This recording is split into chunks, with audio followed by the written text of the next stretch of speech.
High dears, plus two commerce എന്ന് പറഞ്ഞാൽ ടഫാണോ? പ്ലസ് വൺ വെച്ച് കമ്പയർ ചെയ്യുന്ന സമയത്ത് എന്തൊക്കെ മാറ്റങ്ങളാണ് നമുക്ക് പ്ലസ് ടുവിൽ നമുക്ക് വരുന്നുണ്ടായിരിക്കുക? അതേപോലെ തന്നെ പ്ലസ് ടുവിൽ നമുക്കിനി സ്റ്റാറ്റിസ്റ്റിക്സ് പഠിക്കാനായിട്ടുണ്ടോ?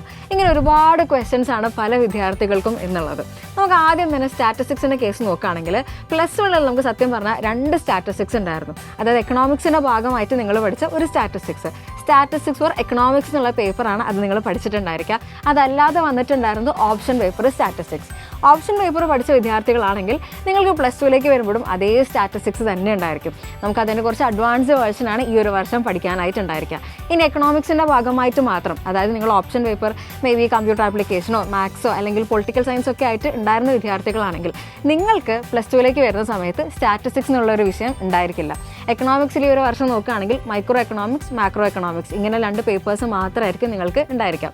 ഇനി ഈ സ്റ്റാറ്റിസ്റ്റിക്സിനെ പറ്റി സ്പെസിഫിക് ആയിട്ട് പറയുകയാണെങ്കിൽ പ്ലസ് വണ്ണിൽ നമുക്കറിയാം 10 ചാപ്റ്റേഴ്സാണ് നമുക്ക് പഠിക്കാനായിട്ടുണ്ടായിരുന്നത്. പ്ലസ് ടുവിൽ അങ്ങനെയല്ല, നമുക്കൊരു 13 ചാപ്റ്റേഴ്സാണ് പഠിക്കാനായിട്ടുള്ളത്. എക്കണോമിക്സിൽ നിങ്ങൾ കേട്ടിട്ടുള്ള കോറിലേഷനും ഇൻഡെക്സ് നമ്പേഴ്സിൻ്റെയൊക്കെ കുറച്ച് അഡ്വാൻസ് ആയിട്ടുള്ള കാര്യങ്ങളാണ് ഓപ്ഷൻ പേപ്പറിൽ ഈ ഒരു വർഷം നമ്മൾ പഠിക്കുന്നുണ്ടായിരിക്കാം.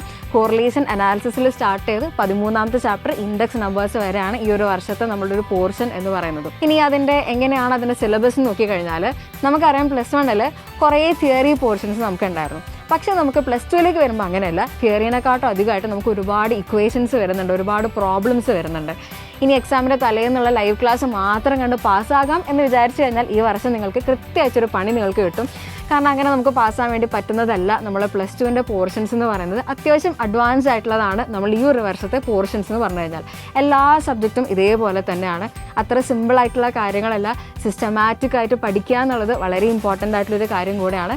നമ്മൾ കൃത്യമായിട്ടൊരു സ്റ്റഡി പ്ലാൻ സെറ്റ് ചെയ്ത് പഠിച്ചാൽ മാത്രമേ നമുക്ക് ഈ ഒരു വർഷം നല്ലൊരു മാർക്കോടെ തന്നെ എക്സാം നമുക്ക് ക്ലിയർ ചെയ്യാനായിട്ട് സാധിക്കുള്ളൂ. സോ നിങ്ങൾ ഇതുവരെ ആപ്പിൽ ജോയിൻ ചെയ്യാത്ത ആൾക്കാരാണെങ്കിൽ എത്രയും പെട്ടെന്ന് തന്നെ ആപ്പിൽ ജോയിൻ ചെയ്യാൻ വേണ്ടി ശ്രദ്ധിക്കുക. കാരണം തുടക്കത്തിലേ തന്നെ ക്ലാസ്സുകൾ കിട്ടിയാൽ മാത്രമാണ് കറക്റ്റായിട്ട് നിങ്ങൾ പഠിച്ച് എല്ലാം സെറ്റാക്കി എക്സാമിലേക്ക് നല്ല രീതിയിൽ പ്രിപ്പയർ ചെയ്യാനായിട്ട് നിങ്ങൾക്ക് സാധിക്കുന്നുണ്ടായിരിക്കുള്ളൂ. ഇനി ക്ലാസ്സുകൾ എങ്ങനെയാണെന്ന് അറിയണമെന്ന് ആഗ്രഹമുള്ള ആൾക്കാരാണെങ്കിൽ നമ്മൾ ഫൗണ്ടേഷൻ കോഴ്സ് ലോഞ്ച് ചെയ്തിട്ടുണ്ട്. തിങ്കളാഴ്ച തൊട്ട് ഓരോ സബ്ജക്റ്റുകളായിട്ട് നിങ്ങൾക്ക് യൂട്യൂബിൽ അവൈലബിൾ ആയിരിക്കും. സോ യൂട്യൂബിലും ആപ്പിലുള്ള കുട്ടികൾക്ക് ആദ്യത്തെ ഒരു ചെറിയ പോർഷൻ ക്ലാസ് നിങ്ങൾക്ക് അവൈലബിൾ ആയിരിക്കും.